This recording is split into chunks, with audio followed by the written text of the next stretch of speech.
L-Għodwa tajba.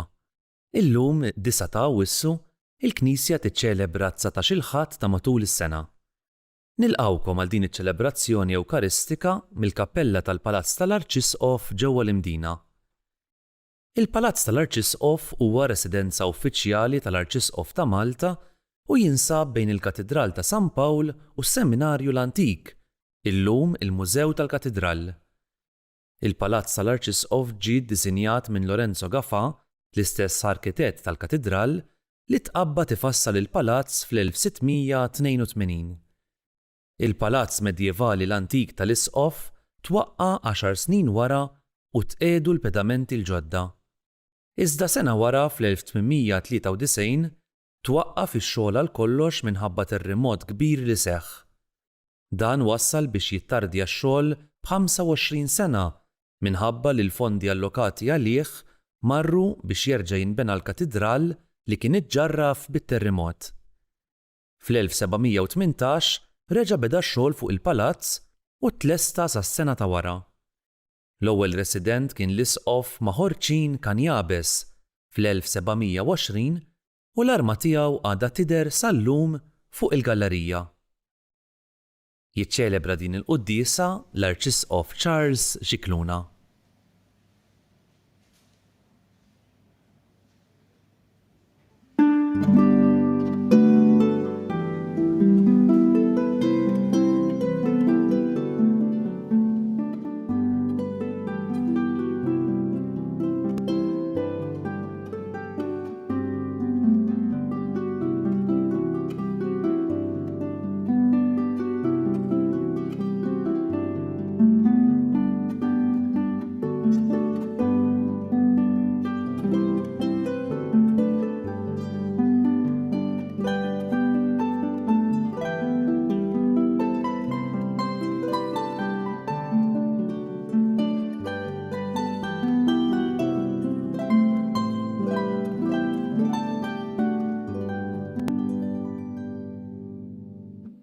L-isem tal-Missieru tal-Iben u tal-Ispiritu Santu. Amen. Il-paċi magħkom. Nilqa' fid-dar tal-Isqof grupp sabiħ ta' żgħażagħ Azzjoni Kattolika. Dawn huma iż-żgħażagħ li żjed maturi adulti ta' din il-familja kbira bħalissa qed jagħmlu il-kamp sajf. Huwa pjaċir tiegħi nilqakom fid-dar tal-Isqof li hawn ukoll id-dar tad-Dioċesi. Voglio anche dare un benvenuto caloroso ai nostri amici dall'Italia, i dirigenti e membri della comunità Abramo, che lavorano qui da noi già da più di 12 anni, 13. Il-komunità Abramo kollu ma' komunità li jippruvaw iwasslu il-kelma tal-Alla fostna. Nilqakom u nitolbu flimkien waqt li nselmu lil min qiegħed isegwina permezz ta' TVM, mod speċjali l-anzjani, dawk li qegħdin fil-faċilità korrettiva ta' Kordin, fil-djar tal-anzjani, fl-isptarijiet, fid-djar speċjalment għal min ma jistax joħroġ illum. U f'dawn il-ġranet ta' sħana nitolbu wkoll id-don tal-paċenzja. Int li l-qajt bimħabba kbira l-indima ta' Pietru, mulej ħnina. Int li wett il-ġenna li l-ħalli li tajjeb, Kristu ħnina. Int li tidħol għalina mid-imbin qudiem il-missier, mulej ħnina. Eħenna li nanna li jista' kollox jaħfrinna dnubietna u jwassalna l-ħajja ta' dejjem.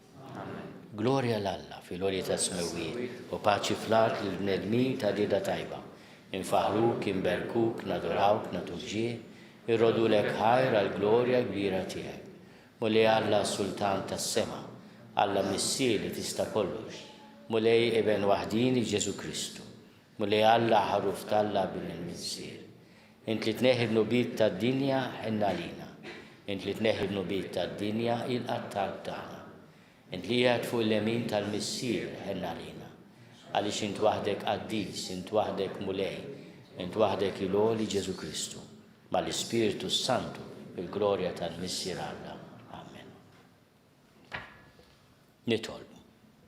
O Alla ta' dejjem li tista' kollox, Aħna namlu l-qalb u nsejħulek missier. Saħħaħ fina l-ispiritu tal-ulied adottivi tiegħek biex jistoqilna niksbu l-wirt li inti wetna.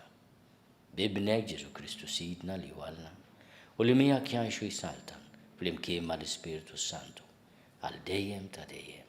Amen.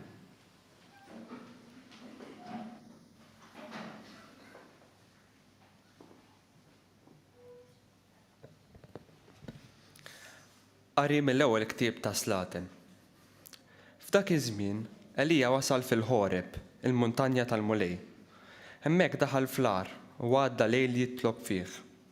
U Alla qallu: oħroġ u qgħod fuq il-muntanja quddiem il-Mulej. U wara l-Mulej għadda.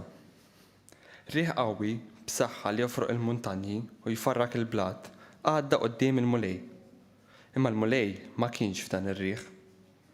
Wara dan ir-riħ teżżet l-art, imma l-Mulej ma kienx f'din it-teżżiża.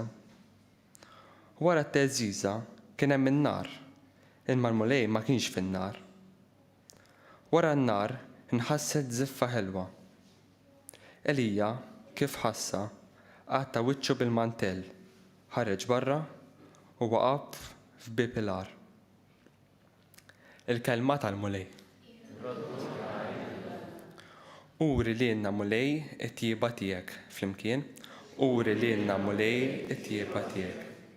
Ħanisma' xi jgħid Alla, il-Mulej jislim mixandar għal poplu l-ħbieb tiegħu.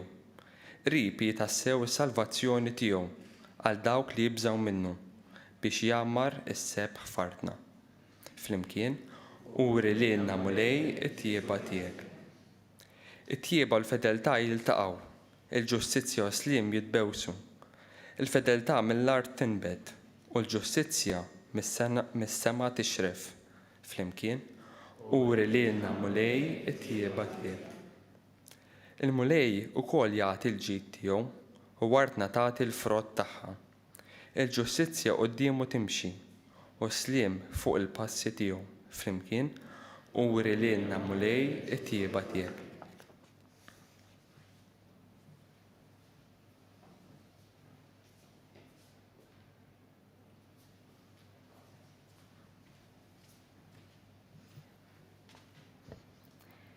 Qari mill-Littra ta' San Pawl Apostlu lir-Rumani. Ħuti, ngħidilkom is-sewwa fi Kristu, minix nikdeb, tixidli l-istess kuxjenza li tiegħi fl-Ispiritu Santu, li jiena mnikket għall-aħħar u dejjem qalbi maqsuma. Nixtieq li kont jiena stess maqtuħ minn Kristu mimħabba f'Ħuti, nies ġensi skont il-ġisem, l-Iżraelin. Tagħhom hija l-adozzjoni ta' wlied Alla u l-glorja, il-pattijiet u l-liġi, il-liturġija u l-wediet. Tagħhom huma l-patriarki u kien minnhom li skont il-ġisem ħareġ Kristu li hu fuq kollox, Alla mbierek għal dejjem ta' dejjem. Amen. Il-kelma tal-Mulej. Inroddu ħar lil Alla.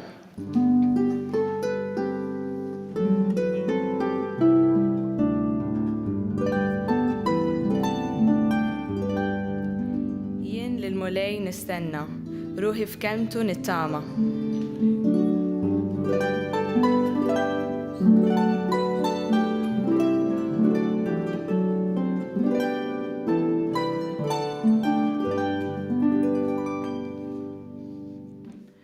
Il-Mulej magħkom. Qari mill-Evanġelju skont San Mattew. Wara li n-nies kielu u xebgħu, Ġesu minnu fih ġie lid-dixxipli jitilgħu fuq id-dgħajsa u jmorru qablu x-xatt l-ieħor, sakemm jibgħat lin-nies. Wara li bagħat lin-nies, tela waħdu fuq l-għoljiet biex jitlob. X'insar fil-għaxija kien għadu hemm fuq waħdu. Id-dgħajsa kienet diġà f'nofs il-baħar titħabat mal-mewġ għax kellhom ir-riħ kontra tagħhom. Fir-raba' sara tal-lejl mar lejn in-naħa tagħhom miexi fuq il-baħar. Huma rawh miexi fuq il-baħar u twerru. Dan xi fantażma qalu u qabdu jgħidu bil-biża'. Iżda hu minnu fih kellimhom u qalilhom: għamlu l-qalb, jiena hu, tibżgħu xejn. Wieġeb Pietru qallu: Mulej, jekk huwa int, ordnali niġiħdejk fuq l-ilma. Ejja, qallu Ġesu. Pietru niżel mid-dajsa u qabad jimxi fuq l-ilma u jersaq lejn Ġesu. Iżda meta ra li r-riħ kien qawwi, baża, ħabat jereq u beda jgħajjed u jgħid salvani mulej. Malar Ġesu mettidu qabdu. Bniedem ta' fidi żgħira, qallu. Għaliex iddubitajt? Meta mbagħad it-tnejn telgħu fid-dajsa, ir-riħ waqaf. Dawk li kienu fid-dajsa nxteħtu jqimuh u qalulu tassew int bin Alla. Il-kelma tal-mulej.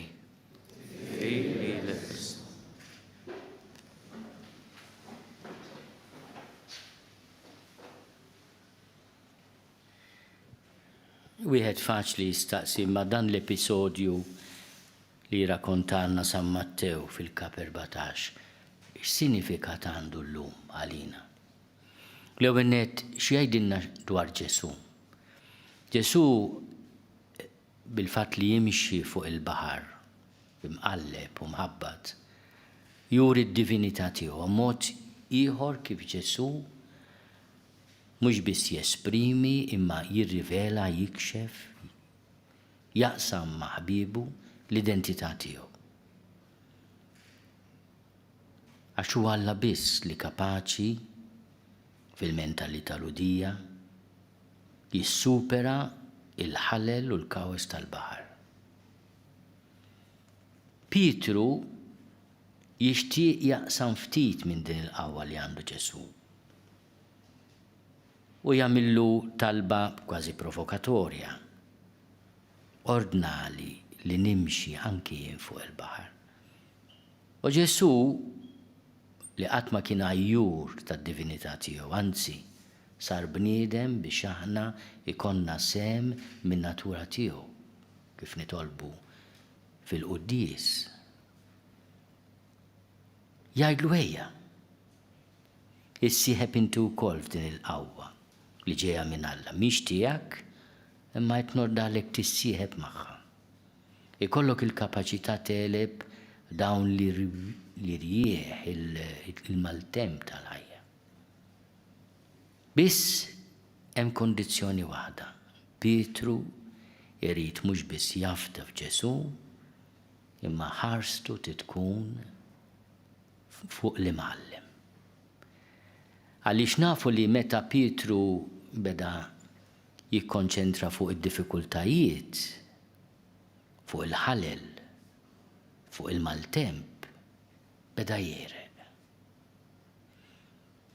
U forsi hija talba tagħna wkoll dik li Pietru jgħid lill-imgħallem salvani mulej. U l-mulej jaqbad il-Pietru min idu. Min jaf kemm ikonna bżonna dik il-ħatfa ta' Ġesu. Minnhom fil-Vanġelu ta' San Ġwanni hemm din l-espressjoni ħadd ma jaħtafhom li min idejja. Jekk Ġesu tmitt idek leħ u tħallih jaħtfek, inti sikur.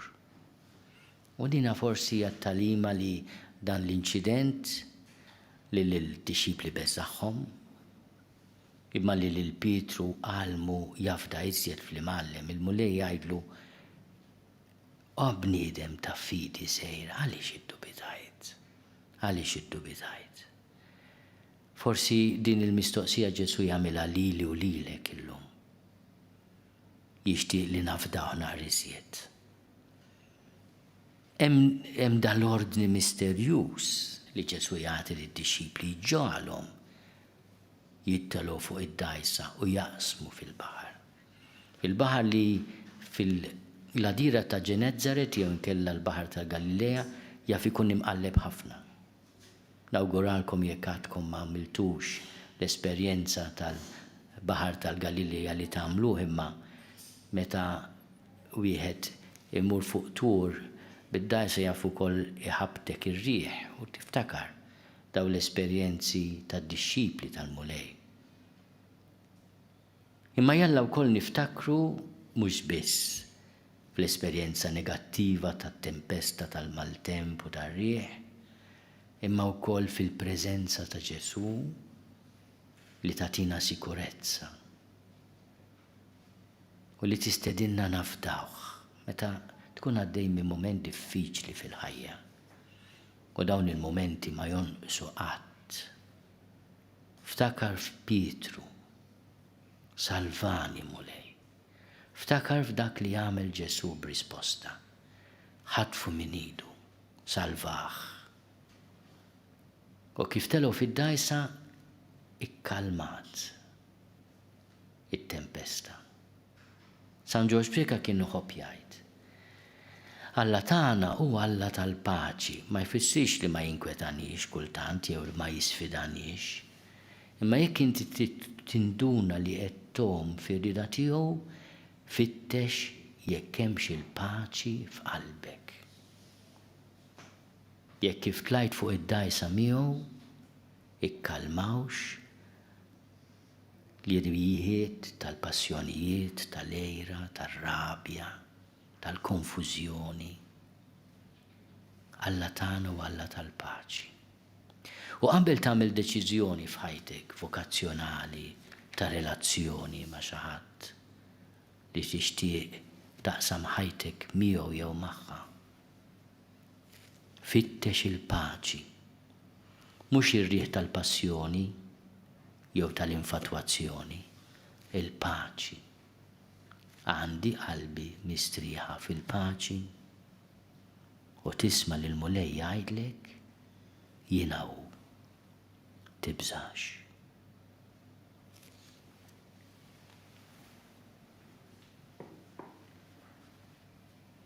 Jiena nemmen f'Alla wieħed il-Missier li jista' kollox, li ħalaq is-sema u l-art, dak kollu li jidher u dak li ma jidirx. U f'mulej wieħed Ġesu Kristu, Iben waħdini ta' Alla, imnissel minn Missier qabel kull żmien. Alla minn Alla, dawl minn dawl, Alla veru minn Alla veru. Imnissel mhux magħmul, natura waħda mal-Missier u bih sar kollox. Niżel mis-smewit għalina l-bnedmin u għall-fidwa tagħna. U ħal-ġisem bis-seta tal-Ispiritu Santu minn Marja Verġni u sar bniedem. Salbu ħalina bata taħt Ponzju Pilatu, mietu difnuh. U fid-tielet jum qam minn bejn l-imwiet skont il-kolba mqazza. U tela s-sema qiegħed fuq il-lemin tal-Missier u għandu jerġa' jiġi bil-glorja biex jagħmelha mill-ħajjin u mill-mejtin. U s-saltna tiegħu ma jkollix tmiem. U fl-Ispiritu Santu mulej li jagħti l-ħajja li ġej mill-Missier u mill-Iben. Li hu meqjum mweġġa flimkien mal-Missier u mal-Iben u li tkellem f'hom il-profeti. U fi Knisja waħda, qaddisa, kattolika, apostolika, nistqarma mudija waħda l-maħfra ta' dnubiet u nistenna l-qawma mill-imwiet u l-ħajja ta' żmien li ġej. Amen. Nitolbuk mulej tilqa' talb tagħna l-intercessjoni ta' Sittna Marija u nitolbuk li minkejja l-irwiefen tal-ħajja u d-diffikultajiet aħna qatt ma naqtu qalbna mill-għajnuna tiegħek. Nitolbu. Nitolbu għal-dussija tiegħu il-Papa suċċessur ta' San Pietru li fisimna mhux biss jistqar minnu Ġesu imma wkoll jgħajjat lejh u jgħidlu salvana mulej. Nitolbu. Nitolbu lil mulej biex iqawwi fina l-fidi dgħajfa tagħna biex hekk aħna nomu fil-paċi tiegħu. Nitolbu. Nitolbu għaż-żgħażagħ kollha tagħna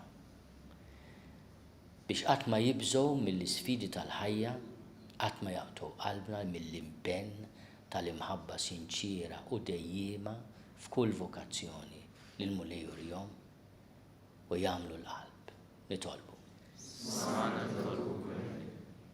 Nitolbu għall-morda tagħna b'mod speċjali b'dawn il-ġranet ta' sħana kbira biex il-mulej mhux biss idawwarhom b'nies li jieħdu ħsiebhom imma lilhom ukoll jagħtuhom paċenzja speċjali. Nitolbu. Kulħadd jagħmel talba personali f'qalbu. Slim għalik, Marija, bil-grazzja mimlija l-mulej miegħek, imbierka inti fost in-nisa imbirek il-frott tal-ġuf tiegħek Ġesu. Għaddisa Marija Malla, klopalina mid-imbin, issa u fis-sija tal-mewt tagħna. Amen.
Itolbu ħuti biex is-sagrifiċċju tiegħi u tagħkom ikun joġob lill-Alla l-Missier li jista' kollox.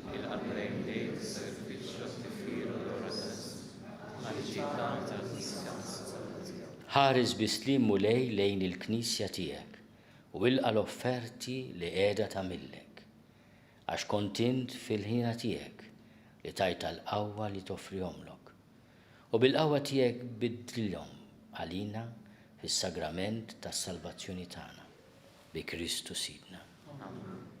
Il-mulej magħkom. Nerfgħu lubna l fuq. Nerfgħu lejn il-mulej. Miżuħal il-mulej Alla tagħna. Sewwa xieraq tas-sew mulej missier qaddis. Alla ta' dejjem li tista' kollox. Tajjeb u taġid tas-salvazzjoni tagħna li dejjem u kullimkien irrodulek ħajr bi Kristu Sidna. U bit-twelid tiegħu bħala bniedem ġeddet il-bniedem il-qadim. Bil-mewt tiegħu ħassar id-nubiet tagħna.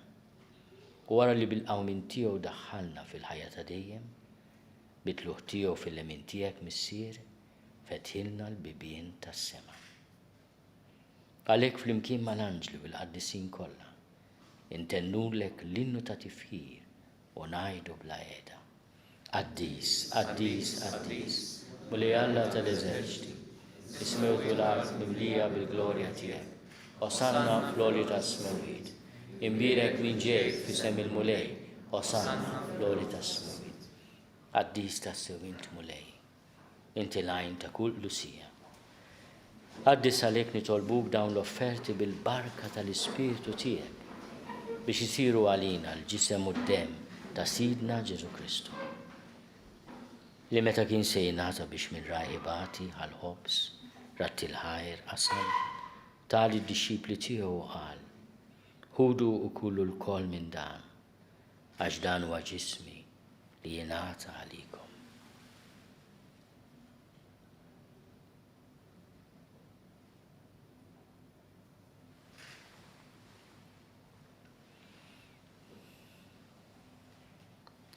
Ekku kol wara l-ikla ħal-kalċi reġaret il-ħajr tali d-dixxipli tiegħu u qal, ħudu biex xorbu minnu l-kol, għax dan huwa l-kalċi ta' demmi tal-patti l-ġdid li jibqa' għal dejjem. Id-demm li jxerret għalikom u għall-bnedmin kollha għall-maħfra ta' dnubiet. Għamlu dan tifkira tiegħi.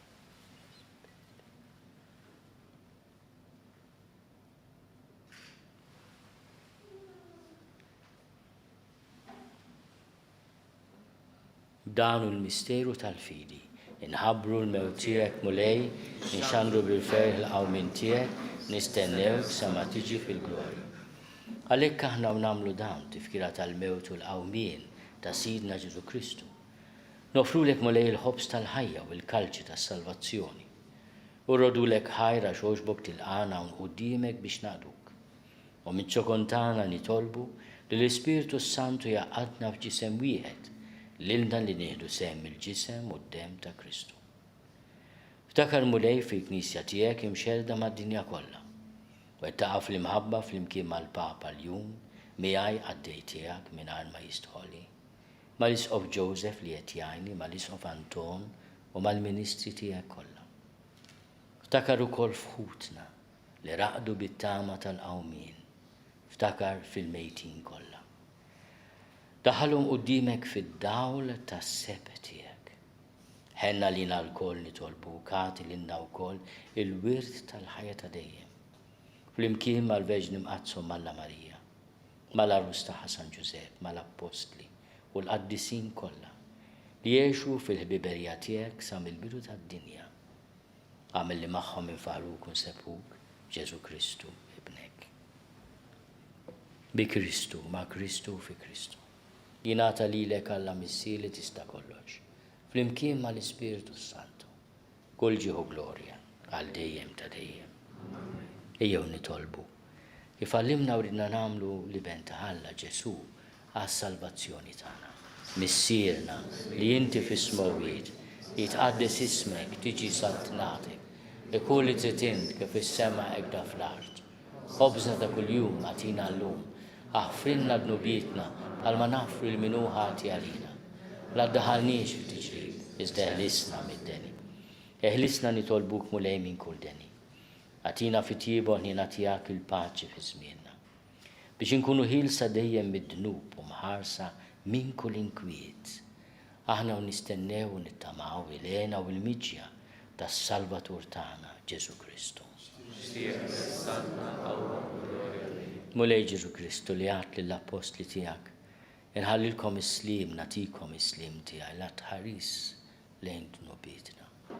Iżda ħares lejn il-fidi tal-Knisja tiegħek. Għattija slimu l-għaqda li jien trid fiha inti tgħixu s-saltan għal dejjem ta' dejjem. Il-paċi tal-mulej tkun dejjem magħkom. Għatu l-paċi lil xulxin.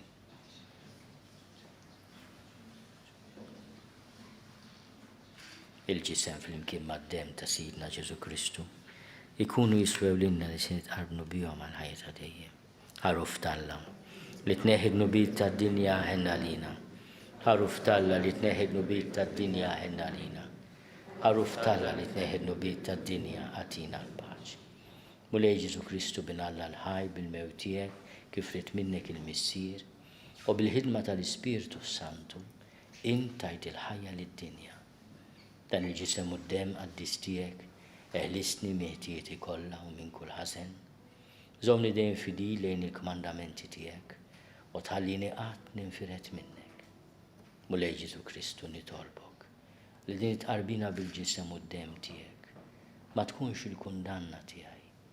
Iżda l-ħniena tiegħek tkun għalija l-ħarsien u l-fejqan ta' ruħi u ta' ġismi.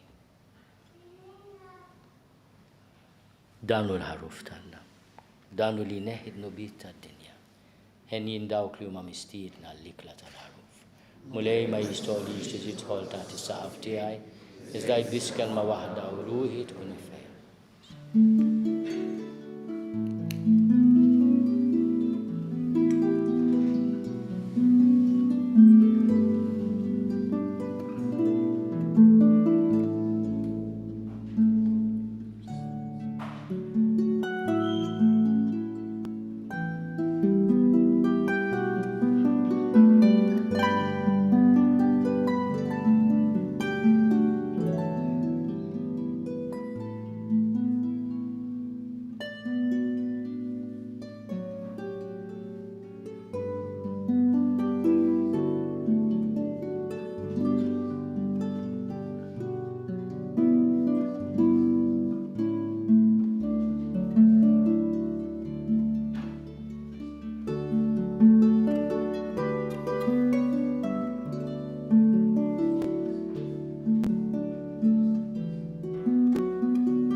Nitolbu.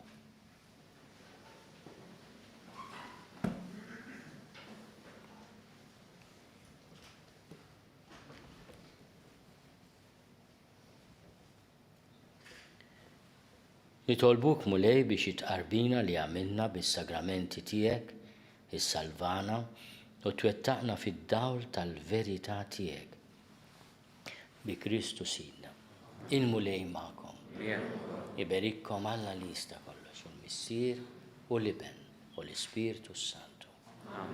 Morru fil-paċi ta' Kristu.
Naslu fit-tmiem din il-qudiesa ċċelebrata mill-kappella tal-Palazz tal-Arċisqof ġewwa l-Imdina. Nitolbu. Mulej Ġesu, għenna nifmu li bħala bnedmin aħna limitati u mingħajrek ma nistgħu nagħmlu xejn. Għatina qalb u attitudni umli u neżżana mis-supervja tagħna sabiex nafdaw fik, dejjem u f'kollox. Nawguralkom il-komplament tal-ħadd it-tajjeb mimli saħħa u barka.